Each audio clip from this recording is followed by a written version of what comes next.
back, relax, and maybe get yourself a snack. Me and you gonna have a little chat about books. Hey guys, so I'm here today to do a January wrap-up. It is not the end of January, so I'm filming this early, but only because I never film these on time and I'm doing a bit of filming, so I thought, why not? I'll do it now. Maybe I'll actually get it up kind of on time if I film it now. Probably not, but I'm gonna try. I think even if I do finish another book before the end of the month, because there's only 7 days of the end of the month, it probably would only be like one more book, maybe two. So far, in January, I have finished 5 books. 5 books, that sounds pretty good considering we were very ill at the start of January and not a lot got done in life. I'm quite pleased with 5 books so far. Hopefully it will be 6 or 7 at the end of the month, but 5 for now on day 24. 24? I think it's the 24th. So what are those books? The first of them is Miss Percy's Pocket Guide to the Care and Feeding of British Dragons, which I find incredibly hard to say because it's long. It's a long title, but this is a first one in a series by Quenby Olsen. This one is up for the SPFBO this year. It's one that I kind of jumped in as a sort of surprise extra judge to help one of the teams out. So if you want to see my review or their blog talking about my review, I'll link it down below. But I very much enjoyed this. It is a fun story, kind of reminiscent a little bit of Marie Brennan's series of natural history of dragons, which I really, really like that series. And I definitely got vibes of that. I also think if you have read this book, which just came out, Emily Wilde's Encyclopedia of Fairies, it's a kind of similar vibe to that as well, where it's about a character who is kind of overshadowed at the start by her sister. She just lives in her house, doesn't really do an awful lot except take care of her kids. But she is then sent a dragon egg as part of her inheritance. The dragon egg hatches and her life is kind of altered from that point on. There is also an element of romance in this, and there are some lovely moments between her and some of her friends who she kind of makes through having this dragon come along. She's quite lonely before that, and she kind of blossoms into more of her own character, kind of more of her own identity comes through by the end of the book, and I definitely enjoyed this. I think I gave it a 3.5 out of 5 stars. Certainly one that I think is a really nice easy read between other more dense books. It was very nice, light pick me up, and I definitely think a lot of people would enjoy this one. Next up, I read this one, which is The Lost Rue, which I kind of talked a little bit about in my book haul, so I won't go over it too much here, but it's about a young boy who wants to help his grandfather, who's a bit of a grump and a bit upset by the loss of the great dragons from the world. Now we only have tiny dragons, and he wants to go on an adventure to find out what happened to the great dragons. So when a young girl moves in as well, they become friends and they kind of embark on this adventure to find out what happened to the big dragons. It's a very nice, sweet, kind of child-esque story. It definitely has elements of children's fiction. There are some sad moments, but it doesn't feel too heavy. It feels quite light, easy to get into. And I ended up giving this 4 stars because there were some beautiful, touching moments throughout. But it is simplistic. It doesn't feel super, super developed at any point because it is quite short. So just bear that in mind. Next up, I read Tress of the Emerald Sea, along with probably most of BookTube, because it was Sanderson's newest release, and it was a Cosmere standalone book, which is quite rare, I guess. He doesn't bring that many of them out, so it was nice to see something new in the Cosmere that wasn't his big epic series of Stormlight books.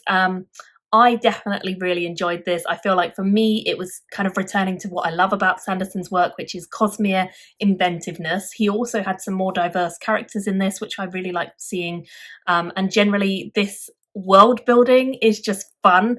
It's set in this world, which is kind of like this sea of spores, and these spores, if you breathe them in or if they mix with water, can kill you. So it's a pretty deadly world.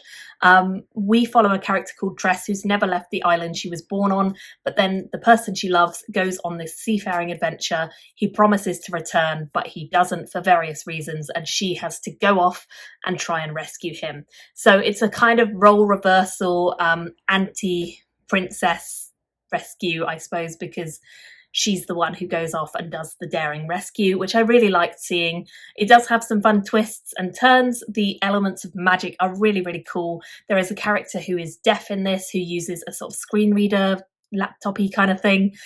So it's kind of cool to see the blending of like older fantasy elements with kind of newer technology from the Cosmere and different worlds. There's a lot of linking between Cosmere things in this. It's told in the narrative voice of Hoyd.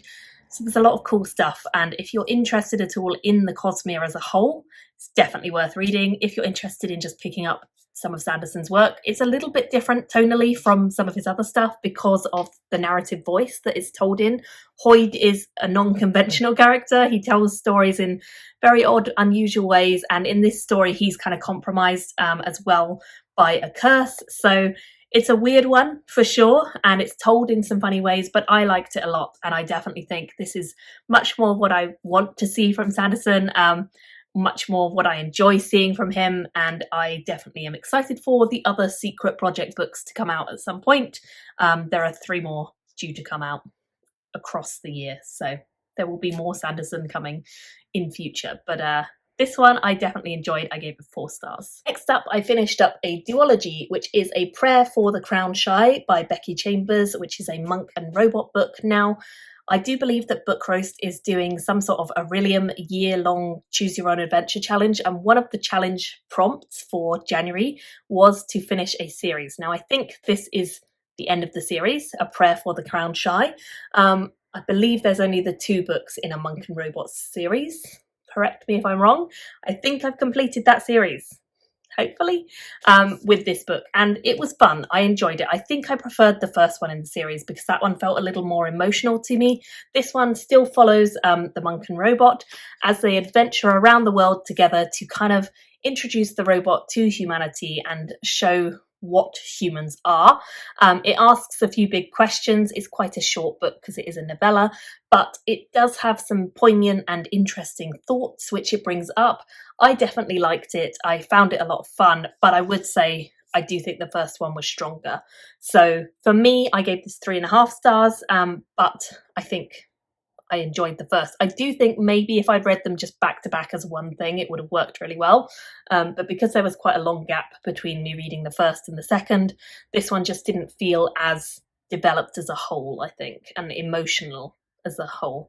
There are emotional moments, but I think the first one just had more going for it. And then the last one that I have finished is The Relentless Moon, which is by Mary Robinette Kowal. This is the last one that's out at the moment in the Lady Astronaut series. I thought it was the last one in the series, but apparently there's another one coming. I was going to use this for the Aurelium Finisher series prompt, and then I realised that it's not the last one, so I couldn't.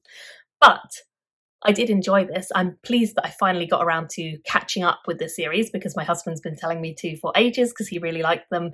I read another one of Mary Robinette Kowal's works recently, which was The Spare Man, and I definitely enjoyed that. So it kind of prompted me to just get back into her works a bit more.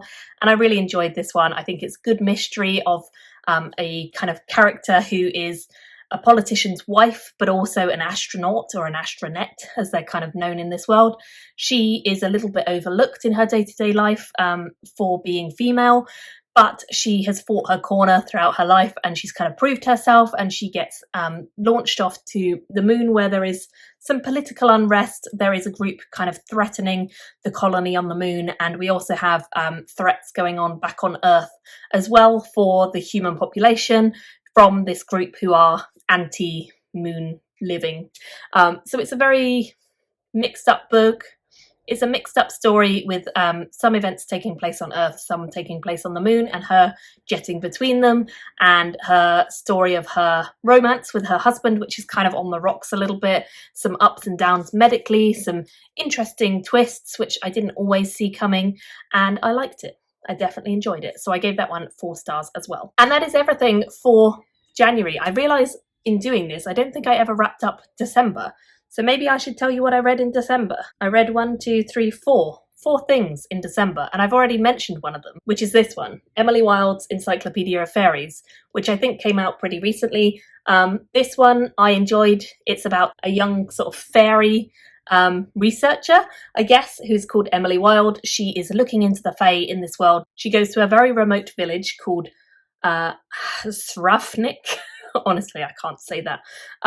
Which is like, I guess, a sort of Nordic-y sort of country where it's very dark, it's very cold, and there are these ominous fae that not many people know much about. So she's going there to investigate them. She doesn't really engage very well with the hosts and the townsfolk, but then one of her colleagues, who she doesn't love but is kind of her only friend, turns up, and they, between them, manage to try and uncover what's going on with the fae. Her colleague, is called Wendell Bumblebee, and he is an interesting character. He has some secrets, although it's fairly obvious what they are, I think. But I enjoyed it. I think it's an easy read. Again, I gave this like 3 stars, I believe. Definitely has elements of kind of this female researcher, female naturalist kind of uncovering stuff, which I love. But then I do think the romance in this is a little predictable. There are some fairy tale elements, which I liked seeing. It does have a few twists and turns, but I kind of anticipated some of them. So it was a mixed bag for me. 3 stars in the end. I've also already mentioned The Spare Man because I read that one in December as well. I really enjoyed that one. It's a kind of standalone book about a husband and wife who are on their incognito travels on their honeymoon, and it's not so incognito because her husband is suddenly accused of murder, and they have to try and clear their name whilst being in the middle of space on this big, massive, luxury spaceship that is kind of everything you could ever want, but also they're sort of in trouble for maybe being murderers. So it's an interesting concept. I liked it a lot. My friend is currently borrowing it off me, and yeah, definitely thought that was a fun read. I gave that one 3.5, I think. I finished up Speaking Bones, which I'll probably do a full review of, or maybe I've already done a full review of. I can't remember. I'll check. But I finished up Speaking Bones, which is the last one in Ken Liu's series of the Dandelion Dynasty. I've finished it. I can still firmly say it's a favourite. 5 stars. Loved it. Loved it. It's massive. This series is massive. It was supposed to be 3 books, then it was 4. It's huge. The last 2 are chonky books, but so good. So good. And that's the reason I haven't been reading that much for the last few months, is because I had that one on the go and it was long and it was taking me ages, but I was loving it. I just wasn't getting very far every time I picked it up. But I'm so pleased I finished it. I finished that series. It was good. It was really good. If I haven't done a review of the last one, I'll see about doing a review. Finally, I finished up Babel, which is by R.F. Kuang. This one I definitely enjoyed. It's a little bit different from what I expected. I was expecting a kind of dark academia, which it is, but it focuses a lot on linguistics and translation, which are really interesting elements to think about. The origin of words is a massive part of the story. Our main character is a young boy who was from China. He was taken over to Oxford when he was young, adopted, sent to Oxford, the universities, to kind of study translation and be a big part of the machine of Oxford in the 1800s. And he questions his place because he's a foreigner, but he's not a foreigner, or is he? He kind of doesn't know about his heritage as much as he wants to, so he kind of tries to uncover a bit of it. It's a lot. There's a lot in this book, and I kind of want to do a full review of this one because it was really interesting. I think I gave it a 4 or 4.5.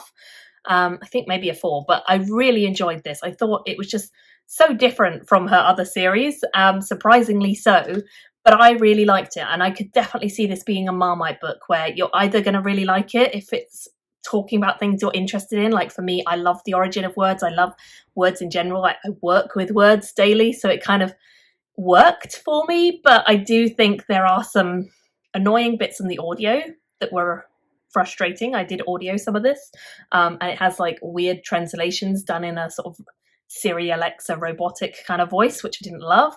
But besides the audiobook faux pas, I do think that the actual book has some really interesting stuff in it, and it really made me think about things. Colonialism is a big part of it, which I definitely think the author is right to question how she does. So yeah, lots of cool stuff in that book. Let me know if you want me to do a full review of that or not, but I would. So that was everything I read in December as well. I'm not sure if I talked about it I think I talked about November. Maybe I did.